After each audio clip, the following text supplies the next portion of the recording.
ചേച്ചിയൊക്കെ കുട്ടിക്കാലം തൊട്ട് ഞാൻ കണ്ട് അന്തം വിട്ട് അത്ഭുതപ്പെട്ട് ആരാധിച്ച് ബഹുമാനിച്ചു വന്നിരുന്ന ഒരു വലിയ മഹാനടിയാണ്. അപ്പൊ ഇപ്പോഴും അത്ഭുതപ്പെടുത്തിക്കൊണ്ടിരിക്കുന്ന ഒരു കലാകാരിയാണ് ഉർവശി ചേച്ചി.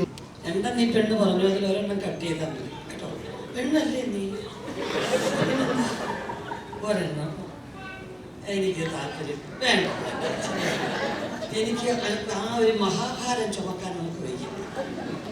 സൂപ്പർ സ്റ്റാർ ആണ് എന്ന് പറയുന്നത് ഭയങ്കര ഒരു ഭാരമാണ്. വലിയ വലിയ നടന്മാരൊക്കെ ഉണ്ടെങ്കിൽ പോലും ഉർവശിയുടെ അത്രയും ഒരു ഭാഗ്യം കിട്ടിയിട്ടില്ല. കാര്യം എല്ലാ ഭാഷകളിലും തെലുങ്ക്, തമിഴ്, കന്നഡ, മലയാളം, പിന്നെ 1-2 ഭാഷകൾ അവർ ഉണ്ടാക്കിക്കൊണ്ടിരിക്കുകയാണ് ഹീറോയിന് വേണ്ടി. തുളു ഭാഷയിലൊക്കെ വിളിക്കുന്നുണ്ട്. ഇപ്പൊ തന്നെ അരുണാചൽ പ്രദേശിൽ വിളിച്ചിട്ട് ലൊക്കേഷൻ ശരിയല്ലാത്തതുകൊണ്ട് പോകുന്നില്ല എന്ന് പറഞ്ഞു.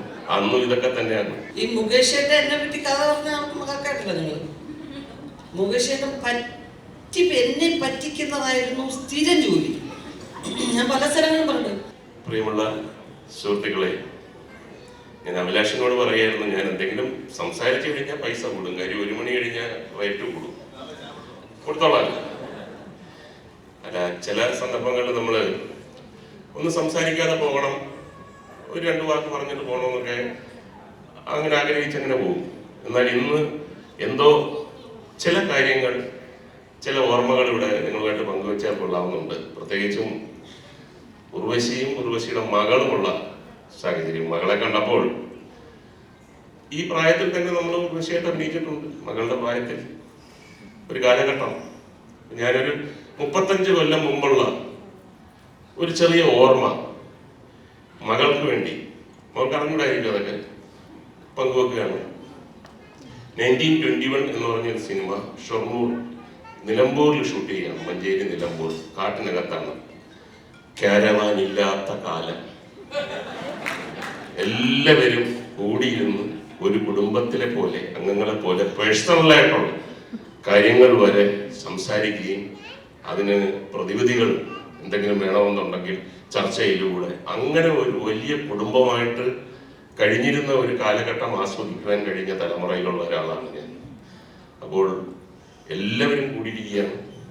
ഒരു നടൻ എന്ന നിലയിൽ എപ്പോഴും ഒബ്സർവേഷൻസ് ആണ്. സിനിമയിൽ അങ്ങനെ ഒരു സാഹചര്യം വന്നാൽ നമ്മൾ ഏത് എക്സ്പ്രഷൻ ഇടും, എങ്ങനെ പെരുമാറും എന്നുള്ളത് നമ്മുടെ ചുറ്റിനുമുള്ള കാര്യങ്ങൾ നോക്കി പഠിക്കുകയും കൂടെ ചെയ്യണം ഒരു നടൻ. വളരെ അപ്രതീക്ഷിതമായിട്ട് ഒരുപാട് എക്സ്പ്രഷൻസ് ഞാൻ ആ കാലഘട്ടത്തിൽ ചെയ്തിരുന്ന തരത്തിലുള്ള റോളുകൾക്ക് വേണ്ടി എനിക്ക് കിട്ടി. ആ സംഭവമാണ് പറയാൻ പോകുന്നത്. എല്ലാവരും ഇങ്ങനെ കൂടിയിരിക്കുന്നു. ഞാൻ ഇച്ചിരി ലേറ്റ് ആയിട്ടാണ് വന്നത്. രാത്രി യാത്രയായിരുന്നു. എനിക്കൊരു തലവേദനയൊക്കെ ഉണ്ട്. ഞാനൊരു കസേര ഇട്ടിട്ട് കുറച്ചൊന്ന് മാറി നിന്നപ്പോൾ ഉർവശി അന്ന് ഏറ്റവും ഹോട്ട് കേക്കാണ്. അവിടെ ഇരിക്കുന്ന വലിയ വലിയ നടന്മാരൊക്കെ ഉണ്ടെങ്കിൽ പോലും ഉർവശിയുടെ അത്രയും ഒരു ഭാഗ്യം കിട്ടിയിട്ടില്ല. കാര്യം എല്ലാ ഭാഷകളിലും തെലുങ്ക്, തമിഴ്, കന്നഡ, മലയാളം, പിന്നെ 1-2 ഭാഷകൾ അവർ ഉണ്ടാക്കിക്കൊണ്ടിരിക്കുകയാണ് ഹീറോയിന് വേണ്ടി. തുളു ഭാഷയിലൊക്കെ വിളിക്കുന്നുണ്ട്. ഇപ്പൊ തന്നെ അരുണാചൽ പ്രദേശിൽ വിളിച്ചിട്ട് ലൊക്കേഷൻ ശരിയല്ലാത്തതുകൊണ്ട് പോകുന്നില്ല എന്ന് പറഞ്ഞു. അന്നും ഇതൊക്കെ തന്നെയാണ്. പല പല ഭാഷകളിലുള്ള സിനിമകളിൽ അഭിനയിക്കുന്നു. അതോടൊപ്പം തന്നെ എല്ലാവർക്കും ഉർവശിയുടെ ഒരു സൗഹൃദം നാച്ചുറലി കിട്ടിയാൽ നമ്മുടെ സ്വന്തം ഫ്രണ്ടാണെന്നൊക്കെ പറയാൻ ആഗ്രഹിക്കുന്ന എല്ലാവരും 1921 എന്ന് പറഞ്ഞാൽ മലയാള സിനിമയിൽ ഇതുവരെയായിട്ടും ഉണ്ടായിട്ടുള്ള ഏറ്റവും വലിയ ചിത്രങ്ങളിൽ ഒന്നാണ്. ആദ്യം ഷൂട്ടിംഗ് സ്ഥലത്തേക്ക് തന്നെ വരുന്നതെന്ന് പറഞ്ഞാൽ ആദ്യം കുതിരപ്പട, കാളവണ്ടിപ്പട, പിന്നെ മേക്കപ്പിന്റെ വണ്ടി, കോസ്റ്റ്യൂമിന്റെ വണ്ടി, പോലീസിന്റെ വണ്ടി, അങ്ങനെ വണ്ടികൾ ഇങ്ങനെ വന്ന് മറിഞ്ഞ്, പിന്നാണ് ജൂനിയർ ആർട്ടിസ്റ്റുകളുടെ വണ്ടി, പിന്നാണ് ആർട്ടിസ്റ്റുകളുടെ വണ്ടി. അപ്പൊ അങ്ങനെ ഒരു വലിയ പടമാണ്. എല്ലാവരും ഇരിക്കുന്നു. ഞാൻ മാറി ഇങ്ങനെ ഇരുന്നപ്പോൾ ഒരിക്കലും ഞാൻ പ്രതീക്ഷിച്ചില്ല അന്നത്തെ ദിവസം 35 കൊല്ലം മുമ്പ് ഇവിടെ പറയാൻ പറ്റുന്ന ഒരു സംഭവം അവിടെ ഉണ്ടാകും. അപ്പോൾ ഉർവശി എൻ്റെ അടുത്തൊന്ന് പറഞ്ഞു, അത് പറ്റത്തില്ല, മാറിയിരിക്കാൻ പറ്റത്തില്ല, ഇവിടെ വന്നിരിക്കണം. എനിക്ക് തലവേദനയുണ്ട് ഉർവശി, പ്ലീസ് എന്നെ ഇന്ന് വിട്ടാൽ. അത് പറ്റത്തില്ല, മുകേഷ് ചേട്ടനൊക്കെ വന്ന് സംസാരിക്കും, അത് കേൾക്കാമെന്നൊക്കെ പറഞ്ഞിട്ടാണ് നമ്മൾ പല പല ഭാഷകളിലൊക്കെ അവരൊന്നും ആരും മിണ്ടത്തില്ല. ഇവിടെ ആണ് എല്ലാവരും സംസാരിക്കുന്നത്. പറ്റത്തില്ല പറ്റത്തില്ല എന്ന് പറഞ്ഞാൽ എന്നെ നിർബന്ധിച്ച് അവിടെ കൊണ്ടിരുത്തി. അപ്പോൾ ഉർവശി പറഞ്ഞു സംസാരിക്കും. അപ്പോൾ ഞാൻ പറഞ്ഞു എന്ത് സംസാരിക്കാനോ, ഞാൻ ഇവിടെ ഇരുന്നോളാം, അത് പറ്റത്തില്ല. അപ്പോൾ പെട്ടെന്ന് ഞാൻ പറഞ്ഞു എന്നാൽ നമുക്കൊരു ചെറിയ ഒരു ഗെയിം. ഗെയിം കൊള്ളാം ഉർവശി എന്നെ പറഞ്ഞു. അപ്പൊ ഞാൻ പറഞ്ഞു ഉർവശിക്ക് ജീവിതത്തിൽ ഏറ്റവും ഇഷ്ടപ്പെട്ട ആളാരാണ്? എന്താ എക്സ്പ്രഷൻസ് അവിടെ മുഴുവൻ. ഞാനോ മറ്റോ ഞാനായിരിക്കൂ, ഞാൻ തന്നെ. IV ശശി ഡയറക്ടർ മുതൽ സുരേഷ് ഗോപി, മമ്മൂട്ടി, രതീഷ്, പിന്നെ ക്യാമറമാനൊക്കെ ഇങ്ങനെ നോക്കിയിരുന്ന ആള്. ഉർവശിക്ക് അതിന്റെ ഒരു ഹുക്ക് അപ്പോഴാണ് മനസ്സിലായത്. ചോദ്യമൊന്നും പറ്റത്തില്ല. അപ്പൊ എല്ലാരും പറഞ്ഞു അത് പറ്റത്തില്ല, ഞങ്ങൾക്ക് അറിയണം ജീവിതത്തിൽ ഏറ്റവും കൂടുതൽ ഇഷ്ടമുള്ള ആളാരാണ്. ചെറിയ ഒരുപാട് പേരെ ഇഷ്ടമുണ്ട്. ഞാൻ പറഞ്ഞു അങ്ങനെ പറ്റത്തില്ല, അതിന്റെ മുകളിൽ ഒരു ചെറിയ ഇഷ്ടം കാണും. അപ്പോ ഈ നെഞ്ചിടിപ്പ് എന്നൊക്കെ പറയുമ്പോൾ നമുക്ക് കേൾക്കാൻ പലരുടെ അടുത്ത് നിന്ന് കഴിഞ്ഞു. അയ്യോ, ഏറ്റവും വലിയ ശ്രദ്ധിക്കാത്തതെന്ന് പറഞ്ഞു കഴിഞ്ഞാൽ പ്രൊഡക്ഷൻ, ചായ കൊടുക്കുന്ന ആൾക്കാർ, അങ്ങനെയൊക്കെയുള്ള ആൾക്കാർ. പിന്നെ നീ എന്റെ പേരെന്തായാലും പറയത്തില്ല. അപ്പോ ഒരു പ്രത്യേക ഘട്ടം വന്നപ്പോൾ ഞാൻ തന്നെ ഒരു റെമഡി പറഞ്ഞു, എഴുതി തന്നാൽ മതി. പറയാൻ നാണമാണെങ്കിൽ പറയണ്ട, എഴുതി തന്നാൽ മതി. അപ്പൊ ഉർവശിയുടെ മുഖത്തുള്ള എക്സ്പ്രഷൻ, വല്ല കാര്യമുണ്ടോ എനിക്ക് ഇയാളെ വിളിച്ച് ഇവിടെ കൊണ്ടിരുത്തി അവിടെ ഇരുന്നതിനായിരുന്നു, ഒരു കുഴപ്പമില്ല. അങ്ങനെ ഉർവശി എഴുതി തന്നു. ഞാൻ നോക്കിയിട്ട് ഇത് ഞാൻ ഒരിക്കലും പ്രതീക്ഷിച്ചില്ല. അപ്പൊ അതിന് പറഞ്ഞിട്ട് നീ ആരാന്ന് വെച്ചാ പറ, കുറെ നേരമായിട്ട് മനുഷ്യന് പറഞ്ഞ ജോലിയുള്ളതാണ്. അപ്പൊ ഞാൻ പറഞ്ഞു ചേട്ടാ, ഇത് നമ്മളിതാണ് ഒരാളുടെ മനസ്സിൽ ഇങ്ങനെ ഇരിക്കുന്നെന്ന് പറഞ്ഞു കഴിഞ്ഞാൽ അത് ചിലപ്പോൾ വലിയ, ഇപ്പൊ നമുക്ക് അറിഞ്ഞൂടാ, ഈ എലിസബത്ത് രാജ്ഞിയെ ചിലപ്പം രാജ്ഞിക്ക് ഇഷ്ടപ്പെടുന്ന ഡ്രൈവറായിരിക്കും പറയാനൊക്കെ. അപ്പൊ ഡ്രൈവർമാരൊക്കെ ഇനി ഞാനോ മറ്റോ ഗംഭീരമായ ഒരു അറ്റ്മോസ്ഫിയർ അങ്ങോട്ട് വരികയാണ്. അപ്പൊ എഴുതി തന്നെന്ന് പറഞ്ഞു കഴിഞ്ഞാൽ ചവറ VP നായ, അത് ഉർവശിയുടെ അച്ഛൻ തന്നെയാണ്. അപ്പൊ അത് പറഞ്ഞു കഴിഞ്ഞാൽ തീർന്നല്ലോ. ഞാൻ പറഞ്ഞു വളരെ ഉർവശി ഇപ്പൊ പറയണമെന്ന്. ഉർവശിക്കാണ് പറയണമെന്നുള്ള ഏറ്റവും നിർബന്ധം. കാര്യം ഈ കൂട്ടത്തിനെ ഒറ്റ അടിക്ക് ഇല്ലാതാക്കാൻ. അപ്പം മമ്മൂട്ടി പറഞ്ഞു നീ പറ, എന്തായാലും ഇത്രയൊക്കെ ആയി, പറ. അപ്പൊ ഞാൻ പറഞ്ഞു ഈ ഭക്ഷണമൊക്കെ വിളമ്പുന്ന ഒരു പ്രതീക്ഷയില്ലാതിരുന്ന ജോസ് എന്ന് പറഞ്ഞ ഒരാള്, ജോസ് ഒരു ചായപാത്രം വീഴുന്ന സ്ഥലം. ജോസിന്റെ ഒരു ലുക്കുണ്ട്, ഇത്രയും കാലം എന്നിൽ നിന്നും മറച്ചു വെച്ച ഒരു വാക്ക് നേരത്തെ പറയാമായിരുന്നു. ചായയിലൊക്കെ ഞാൻ എന്ത് മധുരമിട്ട് തന്നെ. അപ്പം ഉർവശിയുടെ ഒരു സ്ക്രീമിങ്ങിന്റെ സൗണ്ട്, ഉർവശിയെ പോലെ സുന്ദരിയായ ഒരു പെൺകുട്ടിയുടെ വായിൽ നിന്ന് ഇങ്ങനൊരു സൗണ്ട് ഞാൻ പ്രതീക്ഷിച്ചില്ല. പറ്റത്തില്ല, സത്യം പറയണം. അപ്പൊ ഞാൻ ഒരു ഡ്രൈവറുണ്ട് കുട്ടപ്പൻ എന്ന് പറഞ്ഞു, അവൻ വേറെന്തോ പണി ചെയ്യുന്നില്ല കാരണം. അപ്പൊ ഞാൻ പറഞ്ഞു ഡ്രൈവർ കുട്ടപ്പൻ എന്ന് പറഞ്ഞിട്ട് കീറിക്കളാം.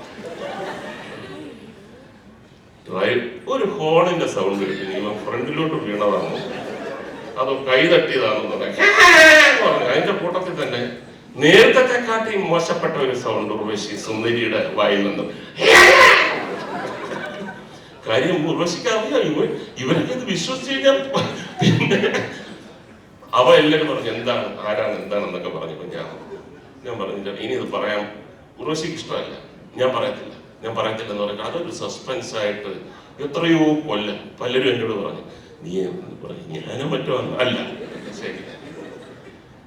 എന്റെ ടൈലന്റ് എന്ന് പറഞ്ഞ ഉർവശി പറഞ്ഞു അവിടെ പോയിരുന്നു, തലവേദനയില്ലേ അവിടെ പോയിരുന്നു. ഞാൻ പറഞ്ഞല്ല, വേറൊരു ഗെയിം ഉണ്ട്, ഈ ഒരു ഗെയിമും ഇല്ല. അവിടെ പോയിരുന്നു പറഞ്ഞിട്ട് എന്നെ നിർബന്ധിച്ച് അവിടെ പിടിച്ചിരുത്തിയ ഒരു ചെറിയ എത്ര എക്സ്പ്രഷൻസ് ആണ് ഒരു ആക്ടർ എന്ന് എനിക്ക് കിട്ടിയത്. അതിന് ഞാൻ ഇപ്പോൾ നന്ദി പറയുന്നു. മകളെ ആരാന്നറിയാമോ? എല്ലാവർക്കും നമസ്കാരം. ഇന്ന് ഈ വേദിയിലേക്ക്, ഈ ചടങ്ങിലേക്ക് എന്നെ സ്നേഹപൂർവ്വം ക്ഷണിച്ചത് അഭിലാഷാണ്. അഭിലാഷിൻ്റെ എത്ര വർഷമായി നമ്മൾ തമ്മിലുള്ള സൗഹൃദം തുടങ്ങിയിട്ടെന്ന് എനിക്ക് ഓർമ്മയില്ല. പക്ഷെ സജീവമായിട്ട് അഭിലാഷിൻ്റെ ഒരു ഒട്ടുമിക്ക സിനിമകളുടെ ചർച്ചകളിലും അതിൻ്റെ എല്ലാ വിവരങ്ങളും ഞാനും അറിയാറുണ്ട്. എൻ്റെ അടുത്ത് പല കഥകൾ പറയാറുണ്ട്. ഞങ്ങൾ തമ്മിൽ ഒന്നിച്ച് ഒരു സിനിമ ചെയ്യാനായിട്ട് കുറേ വർഷങ്ങളായിട്ട് ആഗ്രഹിക്കുന്നുണ്ട്, പ്ലാൻ ചെയ്യുന്നുണ്ട്. പക്ഷെ പല വഴിക്ക് മാറിപ്പോകാറുണ്ട്. ഇപ്പോൾ വേറൊരു ചർച്ച നടക്കുന്നുണ്ട്, അതെല്ലാം ഭംഗിയായിട്ട് നടക്കും എന്ന് ഞാൻ ആഗ്രഹിക്കുന്നു. അഭിലാഷിൻ്റെ സിനിമയോടുള്ള ഇഷ്ടവും സിനിമ ചെയ്യാനുള്ള ആഗ്രഹവും ഒക്കെ തുടക്കം തൊട്ട് കണ്ടിരിക്കുന്ന ഒരാളെന്നുള്ള നിലയ്ക്ക് അഭിലാഷിൻ്റെ ജീവിതത്തിലെ വലിയൊരു സ്വപ്നമാണ് ഇന്നിവിടെ പൂർണ്ണമാവുന്നതല്ല, അതിനൊരു തുടക്കം കുറിക്കുന്നത്. അപ്പോൾ അതിൻ്റെ ഒരു ഭാഗമാവാനും സാക്ഷിയാവാനും സാധിച്ചതിൽ വലിയ സന്തോഷമുണ്ട്. ഹൃദയം നിറഞ്ഞ സ്നേഹത്തോടെ എല്ലാവിധ ആശംസകളും. ഒരുപാട് നല്ല സിനിമകൾ ചെയ്യാനും ഒരുപാട് പേരുടെ സിനിമാ സ്വപ്നങ്ങൾ സഫലമാവാൻ ഈ ഒരു പ്രൊഡക്ഷൻ ഹൗസ് ഒരു നിമിത്തമാവട്ടെ എന്ന് ഞാൻ ആത്മാർത്ഥമായിട്ട് ആശംസിക്കുന്നു. അഭിലാഷിനും ഒപ്പം ഈ സിനിമയിൽ ആദ്യത്തെ പ്രൊഡക്ഷൻ വെഞ്ചറിൽ ഭാഗമായിട്ടുള്ള എല്ലാവർക്കും എൻ്റെ ഹൃദയം നിറഞ്ഞ അഭിനന്ദനങ്ങളും ആശംസകളും. ഇന്ന് ഇവിടെ ഞാൻ സ്നേഹിക്കുന്ന, മനസ്സുകൊണ്ട് ആരാധിക്കുന്ന എൻ്റെ സഹപ്രവർത്തകരുടെ ഒപ്പം ഈ ചടങ്ങിൽ ഉർവശി ചേച്ചിയൊക്കെ കുട്ടിക്കാലം തൊട്ട് ഞാൻ കണ്ട് അന്തം വിട്ട് അത്ഭുതപ്പെട്ട് ആരാധിച്ച് ബഹുമാനിച്ചു വന്നിരുന്ന ഒരു വലിയ മഹാനടിയാണ്. അപ്പം ഇപ്പോഴും അത്ഭുതപ്പെടുത്തിക്കൊണ്ടിരിക്കുന്ന ഒരു കലാകാരിയാണ് ഉർവശി ചേച്ചി. ഉർവശി ചേച്ചിയുടെ അടുത്ത് നിൽക്കുമ്പോഴൊക്കെ എനിക്ക് എപ്പോഴും ഒരു അമ്പരപ്പാണ്. എന്താണ് അങ്ങനെ ഞാനിങ്ങനെ നോക്കിയിരിക്കും. അപ്പോൾ ഉർവശി ചേച്ചിയുടെ ഒപ്പം ഈ ഒരു സദസ്സിലെങ്കിലും ഇരിക്കാൻ സാധിച്ചതിൽ എനിക്ക് വലിയ സന്തോഷമുണ്ട്. മുകേഷ് ഏട്ടൻ, ഇന്ദ്രൻ സെൻ, ഒരുപാട് പേര് എല്ലാവരുടെയും ഒരു സാന്നിധ്യത്തിൽ ഈ ഒരു നല്ല ചടങ്ങിന് സാക്ഷിയാവാൻ സാധിച്ചതിൽ വലിയ സന്തോഷം. എല്ലാവർക്കും നന്മകൾ നേരുന്നു. Thank you. എന്താ നീ പെണ്ണ് പറഞ്ഞു, അതിൽ ഒരെണ്ണം കട്ട് ചെയ്താൽ മതി കേട്ടോ. പെണ്ണല്ലേ നീ? ഒരെണ്ണം എനിക്ക് താല്പര്യം വേണ്ട. എനിക്ക് ആ ഒരു മഹാഭാരം ചുമക്കാൻ നമുക്ക് വയ്യ. സൂപ്പർ സ്റ്റാർ ആണ് എന്ന് പറഞ്ഞു കേൾക്കുമ്പോൾ ഭയങ്കര ഒരു ഭാരമാണ്. നമ്മൾ വലിയ കുഴപ്പമില്ലാത്തൊരു ആർട്ടിസ്റ്റായിരിക്കും. ഇങ്ങനെ ഒരു സൈഡിൽ കൂടെ പോകുന്നതല്ല നല്ലത്. അതാണ് ഇപ്പം എന്നെ വിളിച്ചെന്താ ഒരുമിച്ച രണ്ടുപേരും കൂടെ ഒരുമിച്ച്. Okay okay. ഞാനും എനിക്കറിയാം ഇതുപോലെ തന്നെ കുറേ നാളായിട്ട്, എനിക്കൊന്നും ഒരു 5-6 വർഷമായിട്ട് അത് നടക്കാതെ ഇങ്ങനെ അല്ലേ.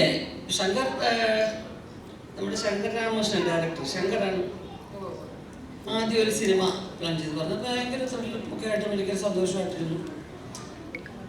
എൻ്റെ ഓർമ്മയിൽ ഇൻസ്പെക്ടർ ബൽറാം എന്നൊരു സിനിമ, ആ സിനിമയുടെ ഷൂട്ട് നടക്കുമ്പോൾ കണ്ണൂരൊരു വീട്ടിലായിരുന്നു കേട്ടോ. അതിന് ഞാൻ പുറത്തോട്ട് വന്നപ്പോൾ എന്നെ 3-4 പ്രാവശ്യം വരുമ്പോഴൊക്കെ ഇങ്ങനെ കൈ കാണിക്കുന്നുണ്ട് ഒരാൾ. കുറച്ച് ആൽബം ഒക്കെ ഉണ്ട്. അപ്പം അവിടുത്തെ ആ വീട്ടിൽ ആ അമ്മ എൻ്റെ അടുത്ത് പറഞ്ഞു, ഋഷി ഇതിൻ്റെ മകളുണ്ടല്ലോ നല്ല ആർട്ടിസ്റ്റാണ്, നല്ലോണം ഡാൻസ് ചെയ്യും കേട്ടോ, ഒന്ന് കണ്ടു നോക്കുമെന്ന് പറയുമ്പോൾ കണ്ണൊക്കെ നല്ലവണ്ണം വരച്ച് മഞ്ജു കൊച്ചിലെ. ഓ, അത് ഞാനിപ്പോൾ ആദ്യമായിട്ടാണ് പറയുന്നത്. മഞ്ജുനെ ഞാൻ ഒരുപാട് സ്ഥലത്ത് കണ്ടിട്ടുണ്ടെങ്കിൽ ഇവിടുന്ന് ഇവിടം വരെ കണ്ണൊക്കെ നീട്ടി വരച്ച് ഇങ്ങനെ വെച്ച് എല്ലാം വെച്ച് കുറേ ഫോട്ടോസ്. ഇപ്പോൾ ഞാൻ എല്ലാം ഇങ്ങനെ നോക്കി. ഞാൻ പറഞ്ഞ സിനിമയിൽ ഇതിനെ വായിച്ചിരുന്നു. ഇല്ല, നല്ല ആഗ്രഹമൊക്കെ ഉണ്ട്. അപ്പോൾ അദ്ദേഹത്തെ ആ ഷൂട്ടിങ്ങിൻ്റെ ആരോ പ്രധാനപ്പെട്ട ഒരാളാണ് അവിടെ കൊണ്ടുവന്നത്. അപ്പോൾ നല്ലോണം എല്ലാത്തിനും നല്ല കഴിവൊക്കെ ആ കുട്ടിക്ക് കേട്ടോ. അപ്പോൾ ഉറുഷിയൊന്നും അവരോട് പറഞ്ഞു, ഞാൻ പറയാം എന്ന് പറഞ്ഞു. അത് കഴിഞ്ഞ് പിന്നെ കുറച്ച് കഴിഞ്ഞപ്പോൾ അദ്ദേഹത്തെ കാണാനില്ല. ഞാൻ അദ്ദേഹത്തെ കൂടെ പരിചയപ്പെടുത്താൻ കൊണ്ടുവന്ന് IV ശശിയുടെ അടുത്തൊന്ന് പരിചയപ്പെടുത്താൻ പറഞ്ഞു പോയി. അങ്ങനെ ഒരു സംഭവം ഉണ്ടായിട്ടുണ്ട്. അങ്ങനെ ഒരു സംഭവം ഉണ്ടായിട്ടുണ്ട്. ഞാൻ പറഞ്ഞിട്ടില്ല മഞ്ജുവിൻ്റെ അടുത്ത്. എന്തായാലും വേറെന്താണ് ഞങ്ങളിവിടെ ചെയ്യേണ്ടത് അഭിലാഷ്? എന്തെങ്കിലും എന്താ ഞാൻ ഇപ്പോൾ ചെയ്യേണ്ടത്?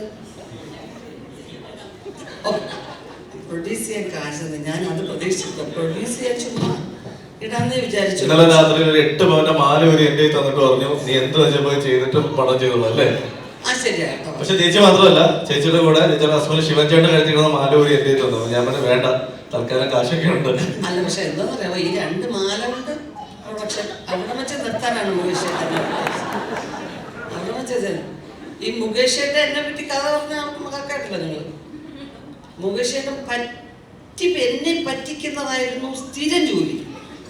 ഞാൻ പല സ്ഥലങ്ങളും പറഞ്ഞു. അപ്പൊ ഒരുപാട് ആർട്ടിസ്റ്റുകളുള്ള പടമാണല്ലോ അത്. എല്ലാവരും എല്ലാ പടത്തിലും കാണും. അപ്പൊ എല്ലാവർക്കും എല്ലാവരുടെയും കുടുംബകാര്യങ്ങളൊക്കെ അറിയാം. അപ്പോൾ ഉണ്ട് ഒരു പടത്തിന് കുറേ ആർട്ടിസ്റ്റ്.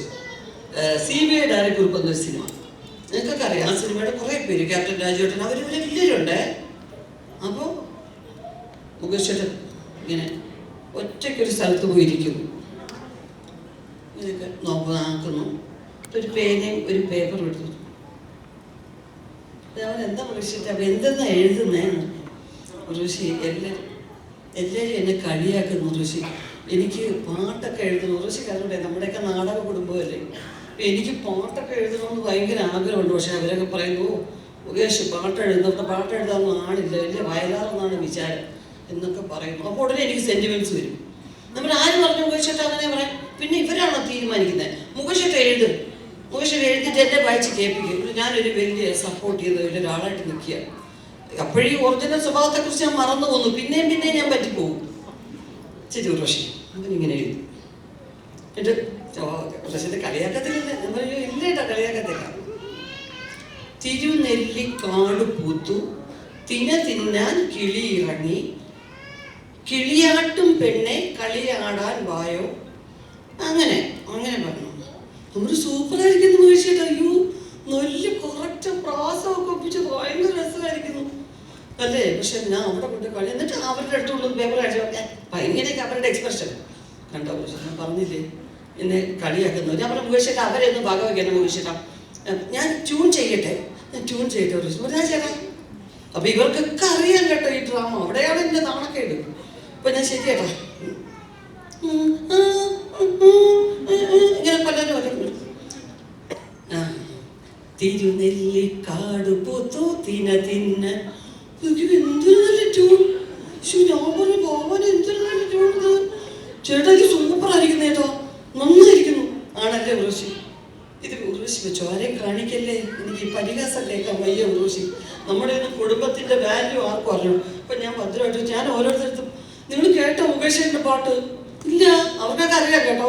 ബഹദൂരങ്ങൾ മാത്രം അടുത്ത ഡയലോഗ് ഏതാണെന്ന് നോക്ക്, മുകേഷിന്റെ പാട്ട് നോക്കിക്കൊണ്ട് നടക്കാതെ. അപ്പൊ ഞാനിത് വെച്ചു. എന്നിട്ട് ഞാൻ തന്നെ തിരുനെല്ലിക്കാട് പൂത്തു തിന്നായി സൂപ്പറായിരുന്നു. പിറ്റേന്ന് രാവിലെ ഞാൻ അവിടെ നിന്ന് എറണാകുളത്തോട്ട് പോവുക വേറൊരു പടത്തിന്റെ ഷൂട്ടിങ്ങിന്.